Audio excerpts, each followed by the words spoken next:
Y antes de arrancar, mi querido Enrique, te incluyo, sabes, el amor, el cariño, el respeto, la admiración que tengo por ti y sin duda algunas felicidades también a cada uno de esos padres que nos sintonizan en un día fenomenal, que soy el criterio que el Día de los Padres, del Padre, al igual que el Día de la Madre, se celebran y hay que ponerlo en práctica todos y cada uno de los días del año.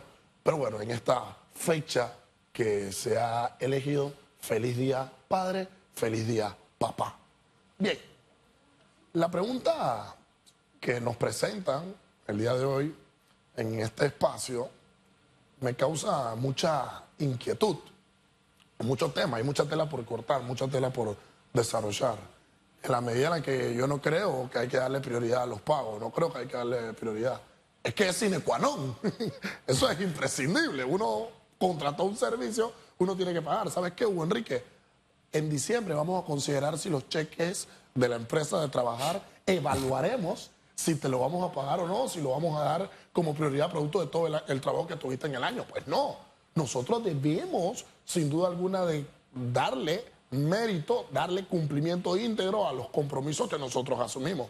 ¿Cuál es el principal problema que existe de esto? Se desarrollan dos vertientes y una es que poco a poco el Estado panameño, que ha ido en crecimiento, ha ido en creciendo de una manera bestial. Creo yo que el Estado no ha sido, y los gobernantes puntualmente, no han sido cónsonos con la idea en que el crecimiento de un país se determina por el crecimiento de la empresa privada.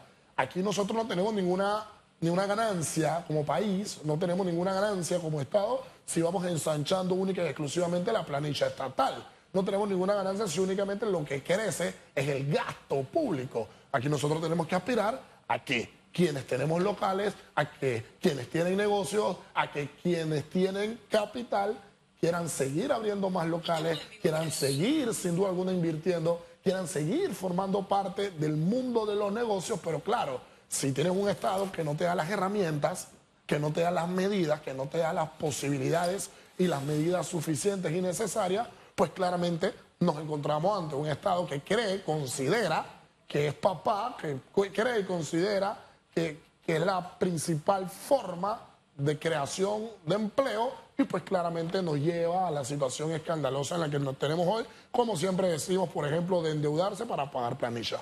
Pero la segunda vicisitud que se abre o que se presenta producto de este elemento es que el Estado panameño tiene una mala fama y una mala fama adquirida de manera propia y es que el pago tardío, el pago lento que tiene para con sus proveedores, hasta el punto que los proveedores tienen que indicar, ¿sabes qué? En esa factura, ¿sabes qué? En esa propuesta, en esa proforma, en eso que te voy a cobrar, Estado, voy a tener que presentar sin duda alguna toda esa fecha tardía que no me vas a pagar, pues te la voy a tener que cobrar. ¿Y eso qué hace? Pues que suba el número, pues que suba la propuesta. Y es que claro, el proveedor, el inversionista, ¿qué tiene que pensar? Tiene que pagar fianza, tiene que costear la obra, tiene que pagarle a un personal y en la medida en la que el Estado se demora en reembolsar producto de sus obligaciones y responsabilidades previamente adquiridas, pues nos encontramos en el problema escandaloso en el que tenemos hoy por hoy.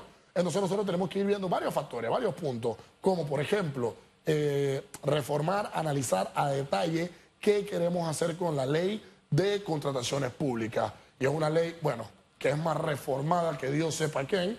Todo el mundo quiere alterarla, reformarla, pero claro, no podemos seguir teniendo una ley que sirve a la medida como si tuviésemos un Estado / empresa privada. El Estado no debe crecer más de lo justo y necesario. Pero ahora esto nos hace una pregunta.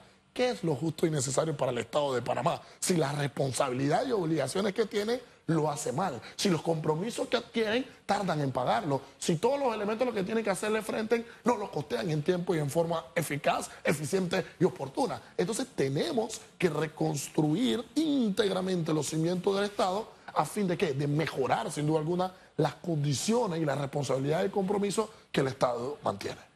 Hay una frase, yo sé que a usted no le gusta cuando uno dice estas cosas porque usted es abogado y su experticia es el derecho, la ley, qué sé yo. Pero hay una máxima que dice, echa la ley, echa la trampa. Definitivamente. ¿Por qué? Porque a veces la ley se hace a la medida de la trampa. En efecto. Y eso ha ocurrido con las leyes de contrataciones públicas. En efecto. No es que se ha variado para modernizarla, sino a la medida de abrir la oportunidad a que se cuelen los corruptos. Triste y lamentablemente, y con mucha vergüenza hay que aceptarlo. Y más allá de eso, digamos que el antídoto, si hubiese un antídoto, serían leyes para combatir la corrupción. Tal cual. Pero resulta que tenemos toda una agenda de leyes anticorrupción varadas en la Asamblea. Engavetadas. Engavetadas. Es más, la que se quiso pasar fue una de que modernizaba. De verdad que este país es tremendo, ¿no? Modernizaba la antalla, ¿usted se acuerda? Y lo que hacía era que, bueno, traía más oscuridad a la casa. Así es. Y hay que decirlo con vergüenza porque es el país. Te dirán, no, yo no estuve metido en eso, que era el partido tal, el que estaba en el gobierno.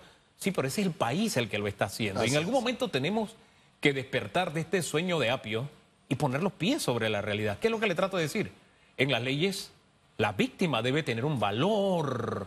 Sí, es cierto, el victimario hay que respetar los derechos, tratar de derechos humanos, sí, pero la ley no debe estar hecha a la medida de favorecer al victimario de manera tal que pueda llegar a un acuerdo, aunque sea un violador de menores. Así es. Hay que pensar en la víctima, del tamaño del delito que se está cometiendo. Hombre, cuando usted se roba 2 gallinas, que está muy mal, bien porque va a prisión, bien porque paga por eso. Pero si usted le roba a todos los panameños, ¿cómo es posible que la ley esté hecha a la medida de su juega vivo? ¿Verdad? Total. Entonces, yo creo que un buen punto de partida sería sacar del estancamiento que se encuentran estas iniciativas anticorrupción, que en este quinquenio, pues, estuvieron engavetadas, fue el término que usted usó, ¿no? En este quinquenio va a ocurrir algo impresionante, mi querido Hugo Enrique, y yo espero, tengo fe en que va a salir bien. ¿En qué sentido? El actual gobierno nos ha demostrado que ni teniendo el control del Ejecutivo, ni teniendo mayoría en el Legislativo, ni habiendo nombrado un montón de magistrados en la Corte Suprema de Justicia, ni teniendo el control de la Procuraduría, ni habiendo nombrado al Contralor, el gobierno actual tuvo que haber sido un gobierno perfecto. ¿Por qué? Tuvieron un control de Estado absoluto. Y quien me quiera revertir eso y discutir y debatir, pues lo podemos hacer en la mejor esencia. Pero este gobierno demostró que ni teniendo un control absoluto se pudieron hacer las cosas bien. Ahí nos muestra, pues claramente, la vida, nos muestra el derecho, nos demuestra la democracia, que no necesariamente un poder absoluto es igual, es sinónimo, es resultado hacer las cosas bien. ¿Y por qué te digo que en este quinquenio, mi querido Enrique, las cosas van a operar de manera distinta? Pues porque claramente vislumbro que tenemos un ejecutivo que, si bien es cierto, intenta ser conciliador, y esperemos que así sea, el ejecutivo, producto de los numeritos que vamos viendo, que todo el mundo ya va sumando, 2 y 2 son 4, 4 y 2 son 6, 6 y 2 son 8, y le sumamos unos tantos más, 36, listo, mayoría. No necesariamente la política opera así. Y en la medida en que el legislativo haga un buen trabajo, que esperemos que la Corte Suprema de Justicia siga haciendo lo suyo, y que el ejecutivo trabaje, pues claramente vamos a ver si en ese balance de pesos y de contrapesos, pues vamos a poder seguir caminando de la mejor forma. Pero hay un órgano del Estado al cual le tenemos que poner el cascabel. Y es que mientras sigamos manteniendo una Contraloría General de la República fantasma, inexistente, sin operación y sin una persona clara y consola con el trabajo por el cual se le paga y por el cual se le adjudica dicha plaza, pues bueno, podemos tratar de bajar a Jesucristo de la cruz y ponerlo a operar Panamá. No lo va a poder hacer de la mejor Hombre, manera. gracias a Dios Jesucristo bajó de la cruz y está vivo, ¿no? Pero mire, creo que el mejor ejemplo que usted ha puesto es el de la Contraloría. Y le voy a explicar por qué. Totalmente. La Contraloría se ha ido modificando, se le ha ido podando y se le ha ido amputando sus experticias para que controle, que es lo que hacía antes, y por ley. Y tenía todo el peso de la ley. Ahora usted puede hacer lo que le da gana, tiene la individualidad del Contralor que puede decir, no, yo archivo eso. Y no tiene ninguna responsabilidad penal. En efecto. Y en fin, y se ha convertido en simplemente en un, qué sé yo, un secretario de ponerle visto bueno a... Porque nosotros hemos tenido aquí contralores que le han dicho a contratistas, a presidentes, a ministros, eso no va. ¿Por qué? Porque este costo no se compagina con la realidad. Y yo cuido la plata de Achutupo, la plata del presidente, la plata de todo el mundo. Total. La plata de Ian, la plata de la productora, de Catherine, de todo el mundo. Entonces, como yo cuido la plata de ellos, esto no va. y tenían que arreglar las cosas. Te salían comprándote unos bloques que parece que te los importaran de Marte, ni siquiera es que de aquí, de un país.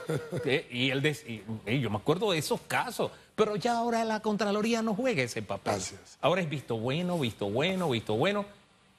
Y a veces a sabiendas de que lo que viene es, hombre, está el tema de la ¿cómo se llama? De la descentralización paralela. O cuando este contralor fue y le dijo, ustedes deben ganar más, espérate, con un país en desempleo, comiéndose un cable, y tú y que ustedes son los que tienen que ganar. Bueno, ¿más en serio? La política, cuando no es vista como el arte para servir al público, para servir al ciudadano, para servir a la nación, queda ¿qué cosa? La política al sujeto, al control y al dominio de ¿qué? De servir a mi amiguito, de servir a mi grupito, de servir a mis incondicionales. Y claro, para ellos sí salen los cheques, para ellos sí salen las aprobaciones, para ellos sí se les conceden las licitaciones. Y en la medida en la que sigamos controlando el país así, lo estamos haciendo muy bien si queremos quedar mal.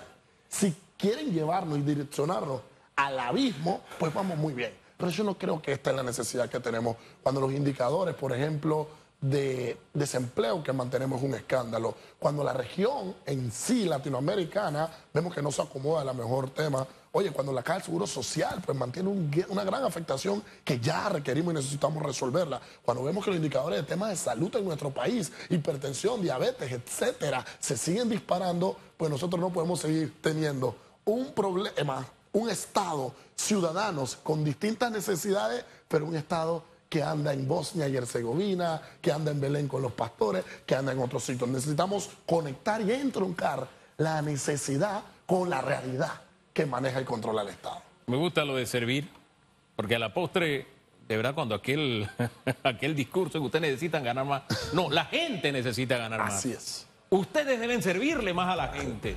¿Me explico? Y ese es el cambio de discurso y ese cambio de mentalidad en gran medida es por el que el ciudadano votó en las elecciones pasadas, recientes. Y Dios quiera que todos tengamos la lectura correcta de ese cambio de paradigmas y de mentalidad. Gracias, presidente, por acompañarnos. Los seres humanos. Gracias a usted por esta mañana, Enrique.